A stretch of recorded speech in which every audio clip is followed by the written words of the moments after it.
Hey guys, Boomfish TCG here, back at it again with another video. This time we're going to be taking a look at my BCS Toronto 14th place Omen Mages deck overview slash deck profile. We're going to get to that. That's going to happen as a part 2 because this does get quite long. And I do want to get into detail because this deck has a lot to it. Alright, but I went 5-2. I was not able to get into top 8, but 5-2 is a good record. The tournament went well. It's pretty action packed, I'm gonna be honest, and we're gonna get right into it. So, number 1, overview of the deck strengths. Remember, this is Omen Mages, and it's not necessarily the most popular deck of the format. In Japan, it had a decent representation, but again, it wasn't the most popular. Reasons it wins is the deck can vomit out a lot of raw stats decks. The deck plays well into Festive Abyss due to its tendency of having easy access to 6/6 bodies. More in that case, right? It's not just 6/6. I can have 5/5 wards, easily accessible.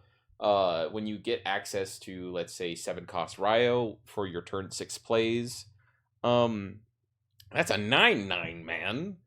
That's not the easiest thing when, for instance, Festive Abyss does damage, right? If you're up against something that can unconditionally destroy your stuff on a regular basis, then yeah, you might struggle, but that's not the most popular thing right now. A lot of stuff deals raw damage in order to remove your cards, and you force your opponent to have that answer. You're able to discount a lot of your followers or put them out cheaply. The token that the deck generates costs 1, and through that, it gives you kind of like a insanely fast game plan that also happens pretty much. It's not out of nowhere. Your opponent can expect it to happen at some point, but you have the agency in order to do that. They can plan around cards being in your grave and you reviving them, but that only gets them so far when all it costs is 1 mana to revive, like, let's say, a 3-cost. You have massive burst damage that does not need any form of setup. The cards don't need to stick around. Naturally, if they are unable to kill your 6/6, the deck and the games suddenly get a lot easier for you to close out, because 6 damage at any point in the game is huge. If that happens twice, good luck. If it happens once, fine. But if that brings them in at the beginning of your turn from 20 to 14 or 18 to 12, that's a huge difference, and this deck can easily capitalize on that. Oftentimes dealing anywhere from, let's say, 6 damage, it can do in intervals quite easily. It can do 9 in choice circumstances, and on the odd case, 10. So if you're able to cut their life in half, that's crazy. And that's not the end of the game, by the way. That's not the end of your turn or your gas. That's just something it's able to do.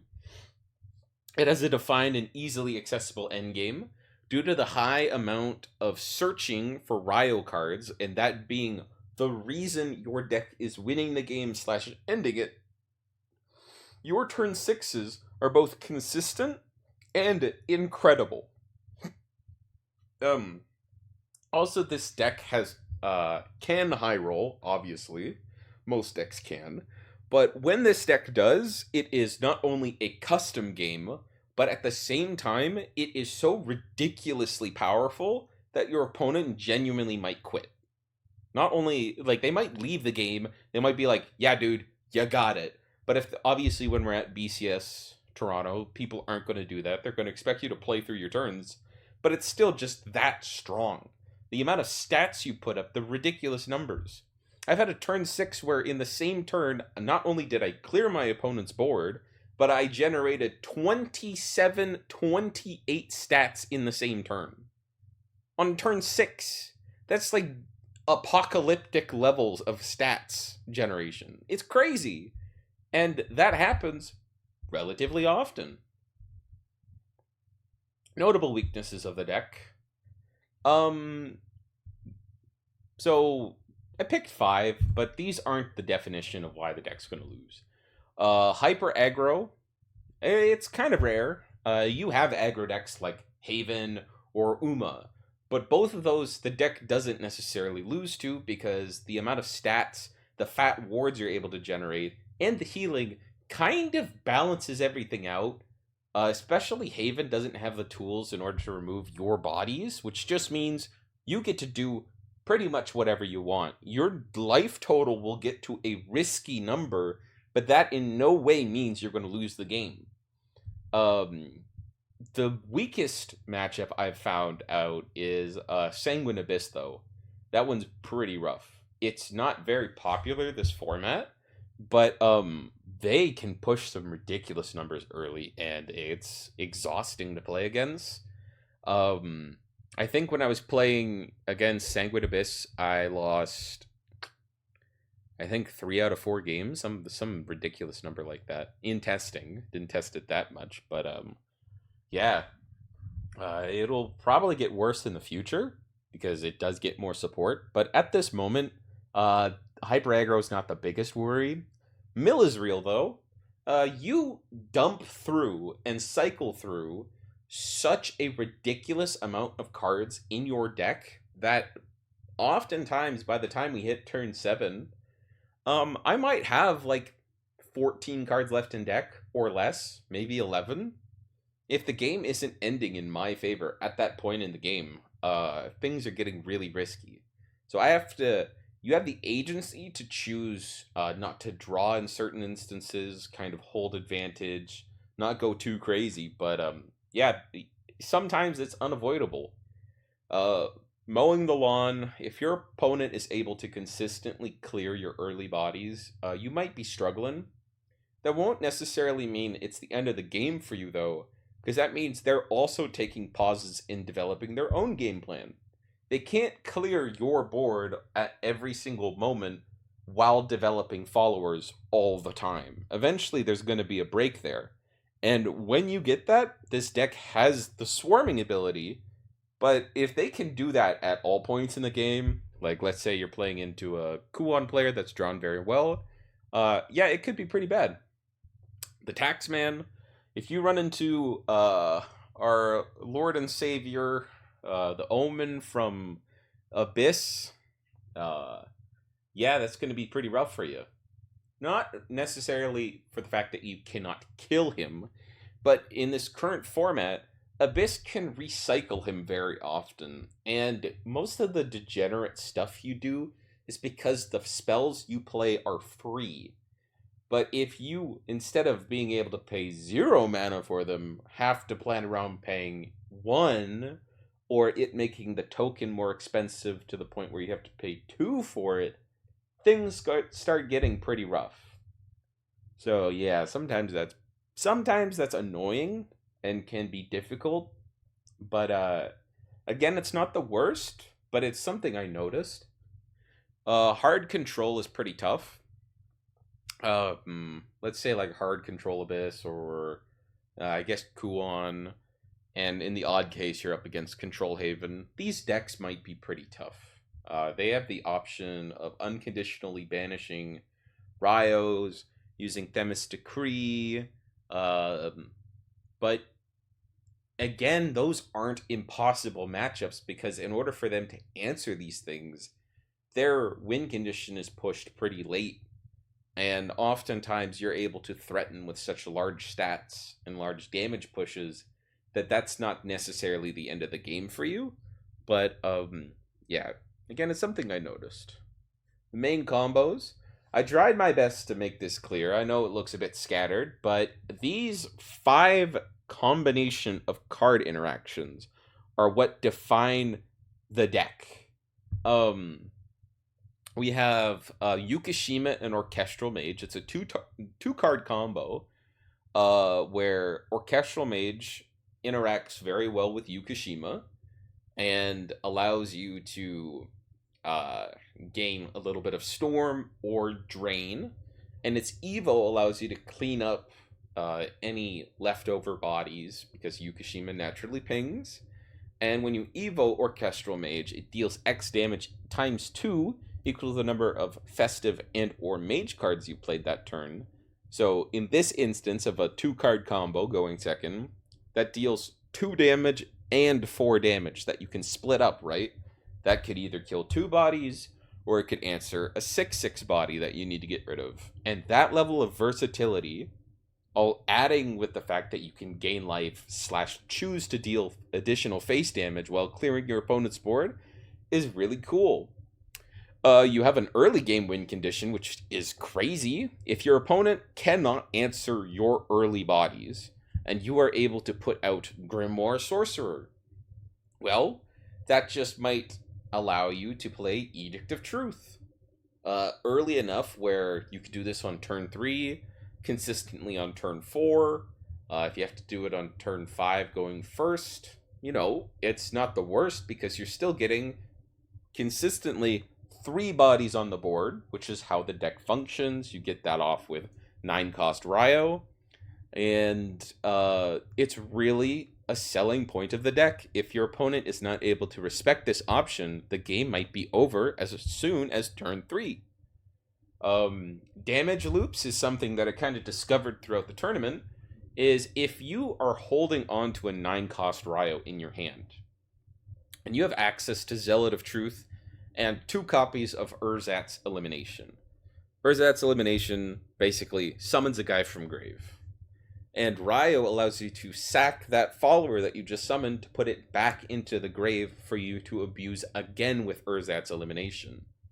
This allows you to rapidly deal damage in a way that you normally wouldn't, because in most circumstances when you summon a follower and attack with them, they do not immediately die, especially if they connect with damage.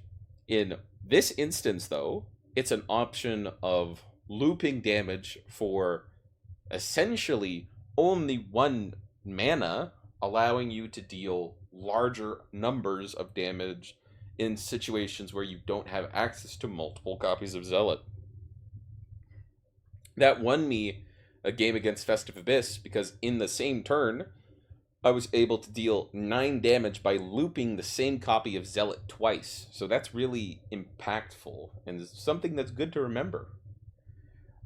Turn 6, this is almost the namesake of the deck. Being able to bring back Hermit of Truth, which grabs a Omen / Mage follower from the grave, allowing you to discount Ryo by 3 because off of Urzat's Elimination. Hermit of Truth will discount a Omen / Mage card into the EX from the grave. So it goes from 7 all the way down to 4. You discount it, right? So you play it for 4, discards, pop something for 9. Who cares?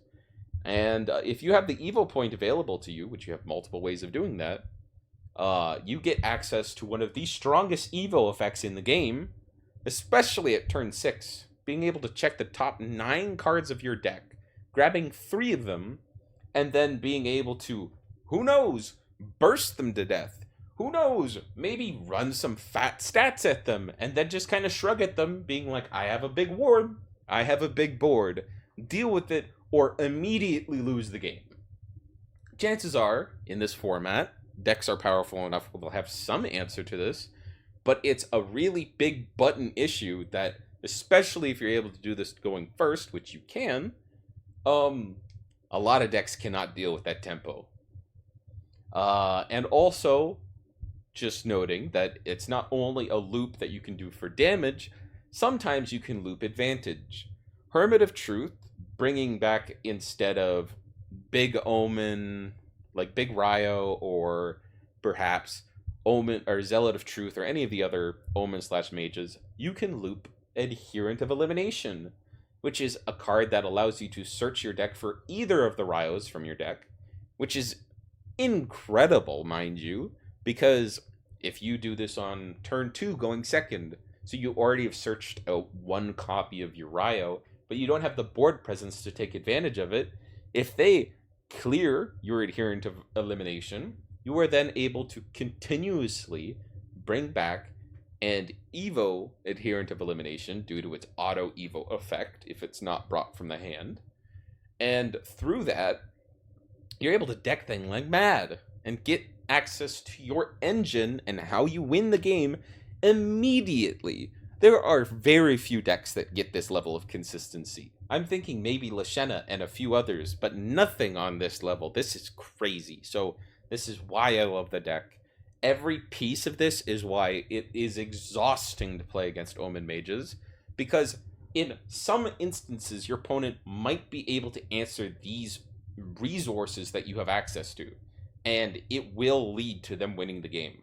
But oftentimes you're able to threaten the board and threaten board development so often that eventually they have to take a break. They have to do their own game plan. And in that moment, boom, randomly a 6/6 is on the field. Boom, randomly I have 3/3 drops on the field. And what are you going to do in that moment? I don't know. And a lot of the time, the opponent will say the same. They do not have that answer. Tournament performance. As I mentioned earlier, I went 5-2. So round 1, I went against Festive Sword. I kept a rough hand. I ended up going first because early on in the tournament, I decided that going against Thief is better for me to go first. But I then realized that in a BCS, obviously I do not know what my opponent's playing. And currently in the format, you are going to, on average, be playing against Sword, but you cannot decide which variant you're going against without any information. Later on in the tournament, as in the next 2 rounds, I decided if I'm going up against Thief, or if I'm going up against Sword and I win the dice roll, I was going to pick going second. So it was a bad choice on my part. I kept a bad hand, which I thought might have been playable.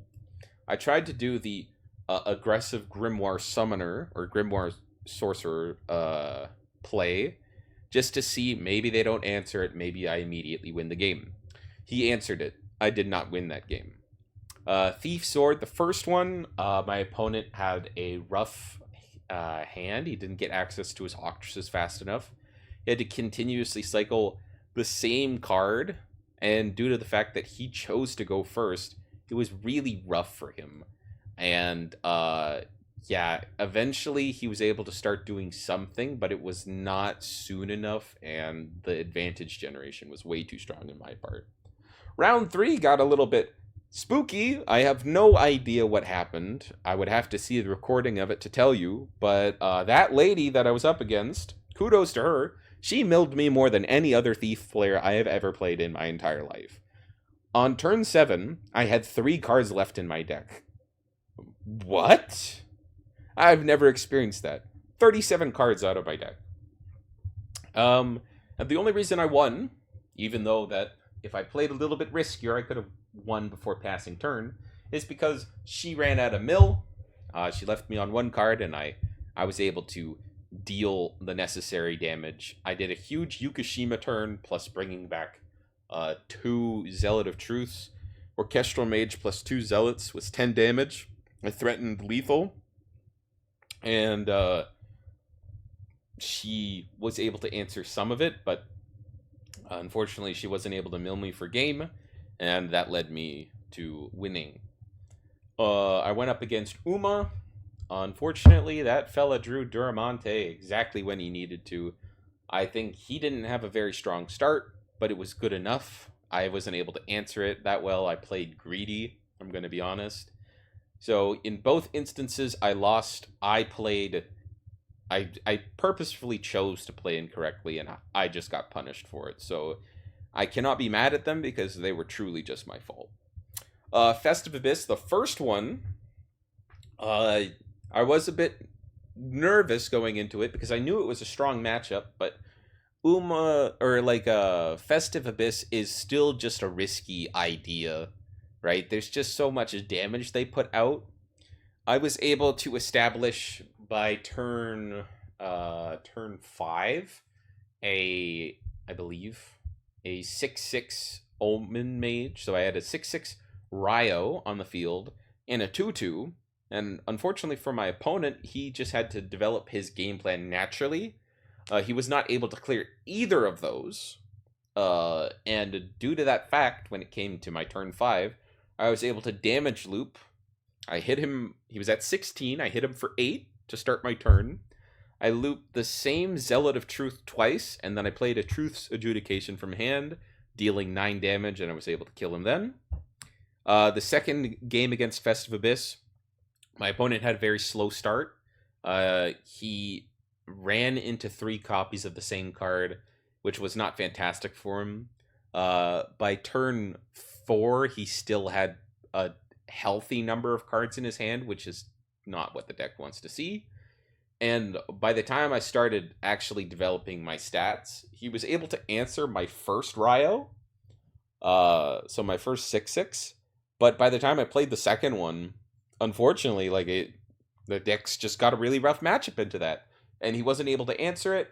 I was able to pull off my turn 6 old Ryo combo, check the top 9, summon 3 things, and he was fully unable to answer that. And I played the Apostle of Truth, I believe, and healed an insane amount against him. And unfortunately, it just kind of sealed it. I was able to out advantage him on board, and his damage win condition on me just kind of vanished into thin air.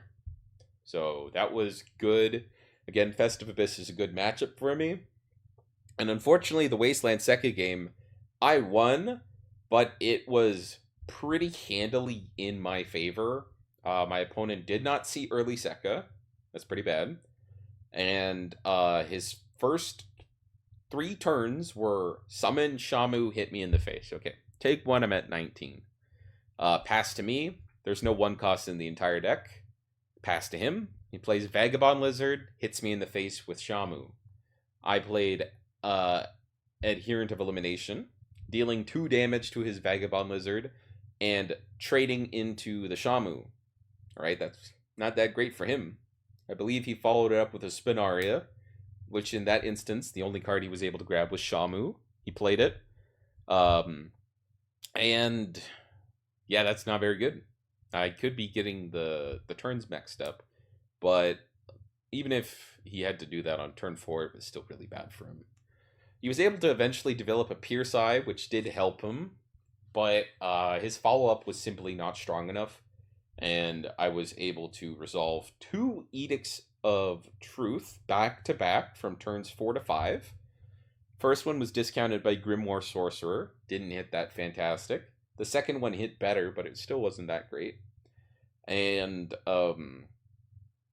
again, since his opening was so weak, unfortunately, it just didn't do all that much. And I was able to close out the game pretty handily. So it was fine. Again, I got punished for my mistakes pretty hard, and I can't really complain about that. That's just how it goes. Our scene, Ottawa, was pretty diverse. I'm going to be honest. We ended up bringing 2 sword decks, so 1 Thief and 1 Festive. We ended up bringing 2 Abyss decks, 1 Yokai and 1 Festive Abyss. 2 Forest decks, 1 Fairy and 1 Hunter Sekka. 2 Rune decks, 1 Omen Mage and 1 Lashena. So, by the end of it, our top placers were me, Boomfish, and our buddy Beans, who got 28th. He was, I believe, 4 wins with Fairies. If you ask him, he will discount himself and say his games weren't all that real, because he had a game against Sword Angel Control, and he didn't think that was too threatening. And another one later in the tournament, his opponent just didn't show up. So, not much to say there. But I do think Fairy is a competitive deck this format. It ended up performing quite well. I think 1 person got into top cut with Fairies, which says something about it, considering we had, I think, 3 Thief players and 2 Festives. Pretty rough, pretty rough.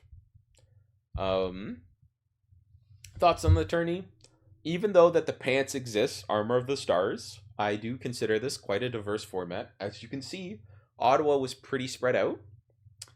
I would have loved to play in a bigger tournament, but Valentine's Day, some people have partners. Can't blame them. I met up with a bunch of familiar faces, which was awesome. Shout out to the puppet guys. I didn't see all of them there, but I really appreciate seeing the guys that not only I saw perform well in puppet format in top 8 of BCS Toronto last year, which again, like, I really appreciate them because pretty much every person that I saw in that top cut, not only have I seen doing well at tournaments, but I've seen them in multiple top cuts, including with myself, and I consider them very good players. So it's good to see them performing well. I don't know how many of them made it in this time, but you know, that's how it goes. Shout out to Donut223. You noticed me, Boomfish TCG. Yes, that's me. And yeah, it was really nice talking with you, and the few others that not only I met but ended up following the channel. It's always good to see you. Omen Mages performed exactly as I expected it to, which might be hard to understand. Not because, not to discount any of the people watching this video, but not that many people were hyping up Omen Mages. My friend Chris basically told me that Omen Mages cycles through half of its own deck and vomits out a whole bunch of bodies. I was like, I'm gonna play that deck, and turns out that is really good. Naturally, is this the best deck of the format? No. I do think that Sword pretty handily has it, but I'm talking like this is right underneath those fellas. If you are playing your best, and you do not need to high roll that bell, but if you do high roll with this deck, you are playing the best deck in the room. But if you do not, and you like mid roll with this deck, it's a really solid strategy. It's hard to deal with the advantage this deck pumps out. I did notice that a lot of players did choose to stick with their comfort picks. Not only did I see an expected amount of Kuons, because Toronto did tend to like that deck, but there was Lashena, there was Haven, there was Sekka, right? Sekka format was in December and maybe a little bit of January for BCS Vancouver, and people are still sticking with that deck. There was enough Abyss. That's why I kind of expected this deck to perform well, because against Festive Abyss, this deck is fine. I even heard that people were playing Mill Abyss, so Departed. There was a Sanguine Abyss that one of my friends lost to. That's crazy. And in Top Cut, there was a Kuon player who did very, very well, which is kind of hard to believe because Cursecrafter's still at 1, right? So, yeah, even though that the pants still exist and Sword is ridiculous, I saw plenty of people playing their favorite deck. If this was truly an apocalyptic format, we would have saw 2 to 3 decks, period. I did see plenty of Thief, but it was not everyone. So, just to note that. And yeah, that's the end of part 1. Just putting that out there. We're going to be putting up part 2 as a deck profile so you can actually see the ratios and stuff. And shout out to Toronto. Ottawa will definitely get you guys next time. You know, you can't keep us out of top 8 forever. But honestly, I loved playing this deck. I loved seeing the people, and I'll catch you in the next one. Thanks for tuning in.